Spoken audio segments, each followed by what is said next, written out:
নমস্কার বন্ধুরা, নবপল্লব চ্যানেলে সবাইকে জানাই স্বাগত। বন্ধুরা, আজকে আমার ভিডিওর বিষয়বস্তু হলো বগেনভেলিয়া বা বাগানবিলাস গাছের গ্রীষ্মকালীন পরিচর্যা কিভাবে করব। বাগানবিলাস গাছে যদি ভালো পরিমাণে ফুল নিতে হয় তবে এই এপ্রিল মাসের মাঝামাঝি দাঁড়িয়ে আমাদের কিছু গুরুত্বপূর্ণ পরিচর্যার কাজ আমাদের করতে হবে। যদি আমরা এই সময় সঠিক কেয়ার না করি তাহলে কিন্তু বোগেনভেলিয়া গাছে শুধু পাতা দেখতে পাবো, কখনো আমরা গাছ ভর্তি ফুল দেখতে পাবো না। আমার গাছগুলি দেখো, ছোট হলেও প্রায় গাছে ফুল আসা শুরু করেছে। ফার্স্ট ফ্লাওয়ারিং হয়ে গেছে, এটা দ্বিতীয় দফায় ফুল আসা শুরু করছে। এই সময় দাঁড়িয়ে যদি আমাদের বাগানবিলাস গাছে প্রচুর ফুল নিতে হয় তাহলে কোন পরিচর্যা করব এবং কি কি যত্ন করব সেইগুলি বুঝতে গেলে এই ভিডিওটা স্কিপ না করে মনোযোগ সহকারে দেখতে হবে। আর যে সমস্ত বন্ধুরা নবপল্লব চ্যানেলে আজ প্রথম এসেছো তারা চ্যানেলটা সাবস্ক্রাইব করে পাশে থাকা বেল আইকনটি প্রেস করে দেবে। প্রথম কাজ যেটা আমরা এই এপ্রিল মাসে দাঁড়িয়ে করতে পারি সেটা হচ্ছে, তোমাদের যদি নতুন নতুন বোগেনভিলিয়ার চারা কিনতে হয় তবে এটাই পারফেক্ট সময়। চারা কেনো এবং প্রতিস্থাপন করো, বাগান সাজিয়ে ভালো। দেখো, আমি নতুন নতুন আইডির চারা সংগ্রহ করেছি এবং তাদের প্রতিস্থাপনও করে ফেলেছি। দেখো, গাছ কিন্তু গ্রো হতে শুরু করেছে এবং কিছু গাছে ফুল আসাও আরম্ভ হয়ে গেছে। আমি সঠিকভাবে চারাগুলি প্রতিস্থাপন করেছি, তাতে দেখো ছোট ছোট কুশিও বের হচ্ছে এবং পুরনো ভ্যারাইটির গাছেও নতুন নতুন ডাল আসা শুরু হয়ে গেছে, সাথে সাথে ফুল আসাও শুরু হয়ে গেছে। আমাদের মধ্যে যারা নতুন ও পুরনো বাগানি আছো, বিশেষ করে যারা নতুন বাগানি, তাদের বাগান করার জন্য বেস্ট গাছ বলতে বাগানবিলাসের কথাই বলবো, কারণ বাগানবিলাস ছাড়া বাগান অসম্পূর্ণ। তাই তোমার নিকটবর্তী নার্সারিতে গিয়ে নিজের পছন্দ মতো চারা সংগ্রহ করো এবং নিজের বাগানে সেগুলি প্রতিস্থাপন করে দাও। প্রথম যে কাজটা আমাদের করতে হবে, বোগেনভেলিয়া বা বাগানবিলাসে যে কোনো আইডি থাক না কেন প্রত্যেকটা গাছকে খোলা আকাশের নিচে রাখবো, কারণ এই গাছ কিন্তু প্রচণ্ড সূর্যালোক পছন্দ করে। যত রোদ এই গাছ পাবে তত ভালো গ্রোথ হবে, গাছ ভালো থাকবে। আমরা যদি কম ফার্টিলাইজারও প্রয়োগ করি তাতেও গাছের গ্রোথ ভালোই থাকবে। সেই জন্য ফুল সানলাইট বোগেনভেলিয়া গাছের দরকার। মিনিমাম দিনে 5-6 ঘন্টা রোদ পায় এমন জায়গায় বোগেনভেলিয়া রাখতে হবে। ভালো ফ্লাওয়ারিংয়ের জন্য, ভালো ভেজিটেটিভ গ্রোথের জন্য, গাছের ভালো হেলথের জন্য আমাদের এটা খেয়াল রাখতেই হবে, অর্থাৎ গাছ থাকবে ফুল সানলাইটে। আর তোমাদের বোগেনভেলিয়া গাছকে যদি বুশি করতে হয় তাহলে এটা কিন্তু পারফেক্ট সময়। দেখো, আমার প্রত্যেকটা গাছকে বনসাই আকার দেওয়ার চেষ্টা করেছি। এর জন্য হার্ড প্রুনিং ও সফট প্রুনিং করতে হবে।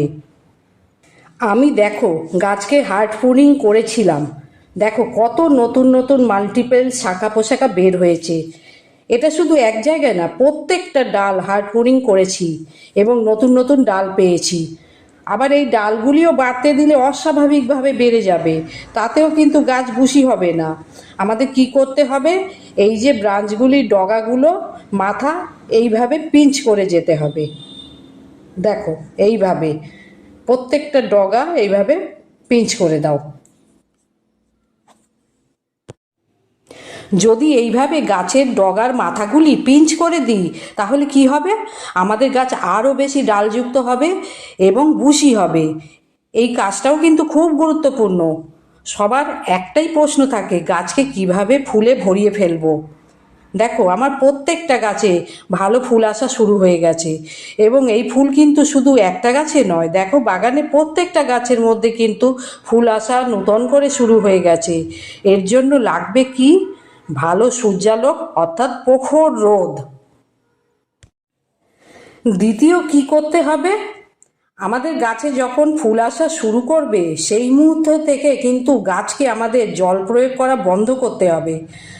আমরা এই ফ্লাওয়ারিং স্টেজে যত জল কম টবের মাটিতে প্রয়োগ করব তত বেশি গাছে ফুল আনতে সক্ষম হব এবং এই বিষয়টা খুব সতর্কতার সঙ্গে অবলম্বন করতে হবে, কারণ কম জল কিন্তু গাছ মরেও যেতে পারে।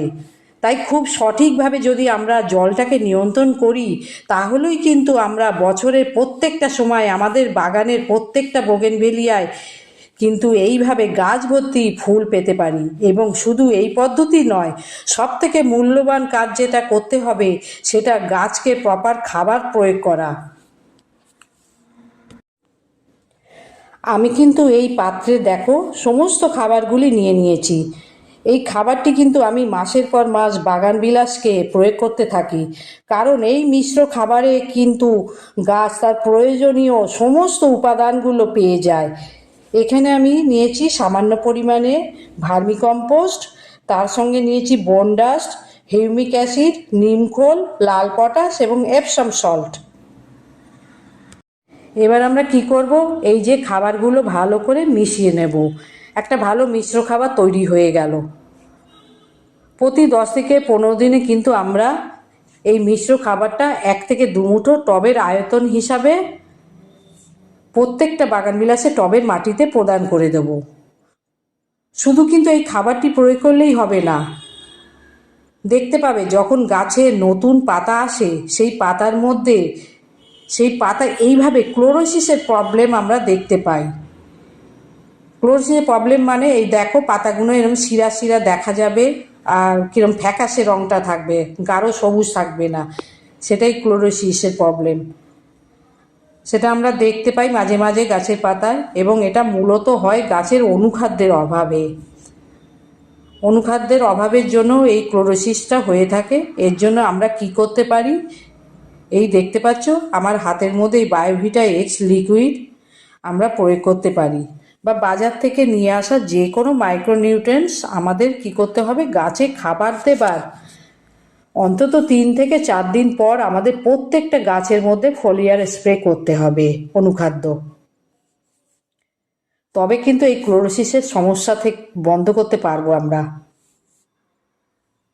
এই এপ্রিল মাসের মাঝামাঝি দাঁড়িয়ে যদি এই কয়েকটি কাজ আমরা আমাদের বাগানবিলাস গাছে করতে পারি, তাহলে কিন্তু আমরা বছরের প্রত্যেকটা সিজনে বোগেনভেলিয়া গাছকে এইভাবে ফুলে ভরিয়ে রাখতে পারবো। এবং এই রকম 2-1টা ফুল নয়, আমাদের নতুন গাছ হোক বা পুরনো গাছ হোক, প্রত্যেকটা ডালকে এইভাবে অসংখ্য পরিমাণে ফুলে ভরিয়ে তুলতে পারবো, যদি এই কয়েকটি পদক্ষেপ আমরা এখন থেকে মেনে চলতে পারি। এবং এই এপ্রিল মাসকে আমরা যদি কাজে লাগিয়ে আমাদের প্রত্যেকটা বাগানবিলাস গাছকে যদি যত্ন শুরু করতে পারি। তো বন্ধুরা, এতক্ষণ ধৈর্য ধরে ভিডিওটা দেখার জন্য অসংখ্য ধন্যবাদ। এইভাবে আমার ভিডিওগুলো দেখতে থাকো, নবপল্লব চ্যানেলকে ভালোবাসা দিতে থাকো। দেখা হবে পরবর্তী ভিডিওতে এইরকম আরও নানা রকম ইনফরমেশন নিয়ে, এইরকম আরও নানান গুরুত্বপূর্ণ টিপস ও ট্রিক্স নিয়ে। আমি আমার প্রত্যেকটা দর্শক বন্ধুকে জানাই নমস্কার। তোমরা ভালো থেকো।